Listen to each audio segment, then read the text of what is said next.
everyone, welcome back to my channel. So it's been a little while since I gave you my last like health update slash mental health update type update in general. Didn't mean to leave you on a cliffhanger. My health update, obviously the last one that I did was that I might have potentially might have cancer in my leg, and I also might have cancer in my colon or something. So I had the colonoscopy and all the MRIs and everything like that, and I was waiting for the results from that. So they got in contact with me and told me that the lesion in my leg wasn't cancer. So I haven't got sarcoma or Ewing sarcoma or whatever it was that they thought I had in my leg. What I actually had was a bone island, which made me laugh because I was like, I didn't even know that was a thing, I'd never heard of that. Yeah, so basically a bone island is just like a thickened bit of bone tissue or something, and there's no way to know whether it's been there since I was born or if it's just a developmental abnormality or something.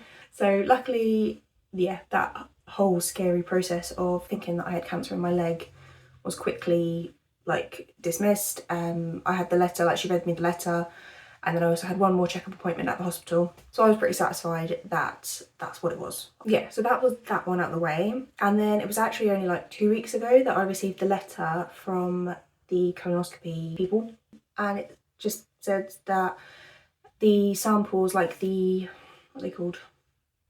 Like the little bits that they took, like the little tissue bits of me. I can't remember what they're called, but you know what I mean? Like they've taken a little bit of tissue of me and then they sent off for testing. That came back completely fine. There was no abnormalities in any part of my colon or anything. It's great, like I obviously haven't got cancer in there either, so that's fantastic. But they didn't give me a cause as to why I was bleeding. Like there was no physical reason why I was bleeding, so I don't know what that was about. It's the health update for all the cancers, so luckily I haven't got cancer, which is fantastic. Moving on to my mental health, that is always going to be a roller coaster ride of a update. So I think as well in the last update I explained that I'd contacted the mental health team and that I was wanting further like investigations into different help that was available to me because I was still struggling so much, and that I shouldn't be struggling as much as I was. I've always gone into my mental health appointments quite like open-minded. I don't know if that's the right terminology to use or not, but I've always gone in there kind of just like, oh, they know best, so I'll just let them do their thing. But because I've been part of the mental health clinic over and over, like throughout the years and everything like that, I'm very aware that all they see is like this much of my life, and this whole other bit makes a massive, like it all adds into who I am at the end of the day, and they don't get to see that, and it's hard to explain it all in like an hour appointment. So I knew that the next time that I went to have another appointment with my psychiatrist, I wanted to be fully prepared. So at some point last year, I think it was like June last year, I started doing a mood diary because I know that they always ask for a mood diary. I wanted to give a mood diary that kind of felt more detailed, more in-depth, over a longer period. So I went in fully prepared. All the research that I'd done, I'd typed out so that they could see, and I'd written like from what source I had found it, like if it was reputable or if it was just like people's opinions, or I found like quotes, or I found YouTube videos of people that suffered with certain problems and they explained really well how they were feeling, and I was like, that is exactly how I feel. I would write it down and then the details of where I got it from, so that if they wanted to look it up and they just thought, is this lady like just making this stuff up, they could literally go onto the internet and type it in and they'd find exactly the video or the article or whatever it was that I was looking at. So I did that. I did a mood diary for, I think by the time I went to the appointment it was like a year and 6 months or something, so it was like a good chunk of my life. So I put it on a graph so that if I felt really like agitated or really happy or really hyper, I could put it like obviously right up at 10 and really low. I based my moods off of the Bupa UK mood scale, the 0 to 10 on that. I did that and I printed it all out on graphs so that I could lay it out month by month, and it was quite overwhelming to see it really, because when you see like a year's worth of your moods that are going like that, it's like, yeah, it was a bit like, whoa, actually, am I that crazy? I can't believe it. I printed off the DSM-5 of different mental health conditions in that and highlighted the bits that I felt fitted me perfectly. And kind of, when I kept my mood diary, at the end of each month, I would write a summary of how I felt that month went, or what I felt that was important, or if there was any stresses or anything that I was going through particularly that month. So basically like a full-on overview of my life and my mental state and all of that. So yeah, it was a lot of information to go in there with, and I was a bit nervous, and I was kind of a bit fired up in a sense, like, because I was so fed up of kind of feeling like I wasn't getting the help that I needed. But then I also felt bad because I thought that I wasn't getting the help I needed because I wasn't explaining myself properly. So I thought, if I can explain myself in the best way I can, give them all the information, and then I trust that they will make the right decision. It doesn't have to be the diagnosis that I might think that I might have, or it could be something completely different that I've never even heard of. But I just wanted to go in there and let them know that, look, I'm not just gonna sit here and have you go, oh, just go for a walk, or, you know, just try getting outside more. Like, you know what I mean? Like, I've had mental health long enough to know that, yes, I agree, it helps if I go outside and if I do more exercise and if I, you know, that helps to a degree on surface level, but it does not help at the core, like, issue of my problems in the slightest, because it's like telling someone who's disabled, like physically disabled, oh, we'll go for a walk and then you'll be fixed after your walk. It's like, well, no, you might feel slightly better, but it's not, the problem's still going to be there and it doesn't disappear. Do you know what I mean? I don't know, I'm getting off on a rant now. This was supposed to be a really quick update, by the way. But basically, long story short there, I went in there really prepared.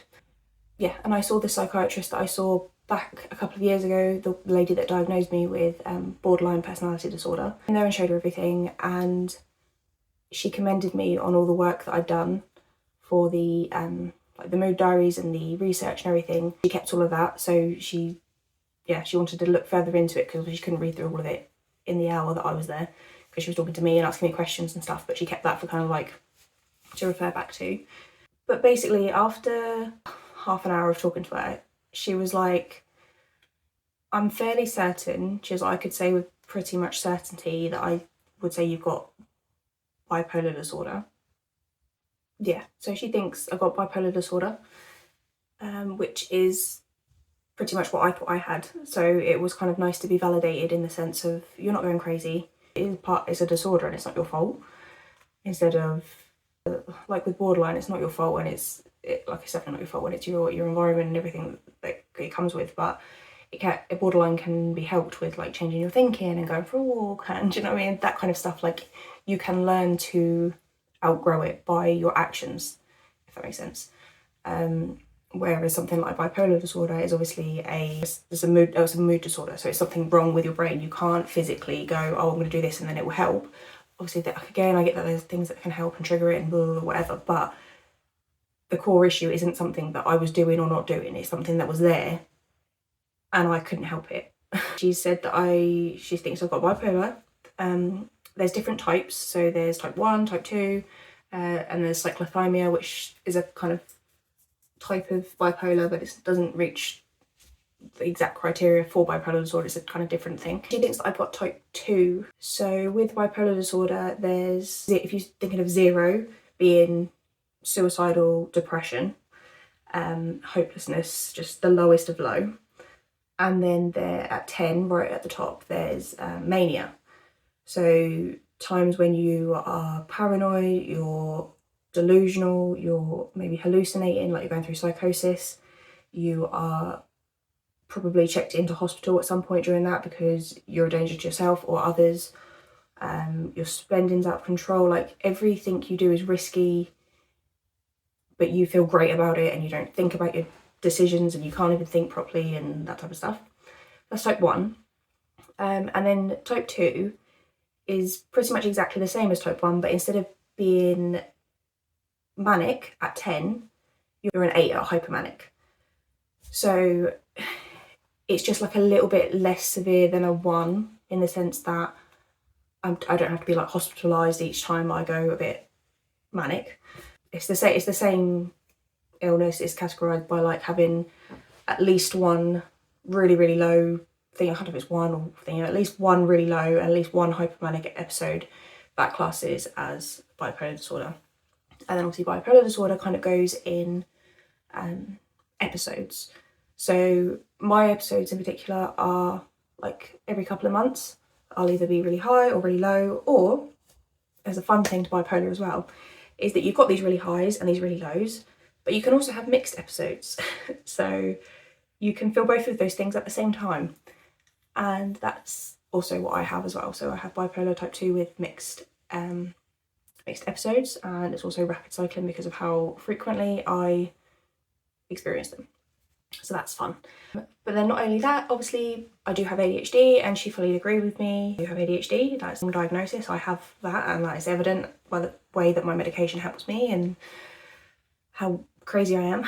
But then she also threw in there as well, which I wasn't expecting. So I thought it would be like bipolar instead of borderline, but she thinks that I have borderline as well as bipolar. So yeah, ADHD, bipolar, borderline personality disorder is basically what came out of that appointment with. She said that the problem being with bipolar disorder is that the psychiatrist needs to see you in a manic or hypomanic episode before they can officially diagnose you. But then that can obviously be tricky, because if you're manic or hypomanic, it can be tricky to kind of like pinpoint and use your thinking and reasoning in such a productive way to be like, okay, well, I'm going to go to the doctors and blah, blah, blah, whatever, and get everything done at the right time and before it passes, you know? So that can be tricky.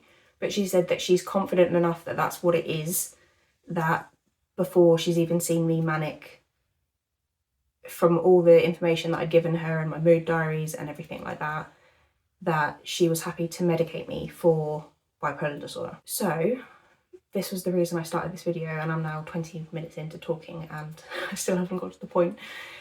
So she's decided to keep me on my current medication. I let her know that one of my medications I just decided to stop randomly one day.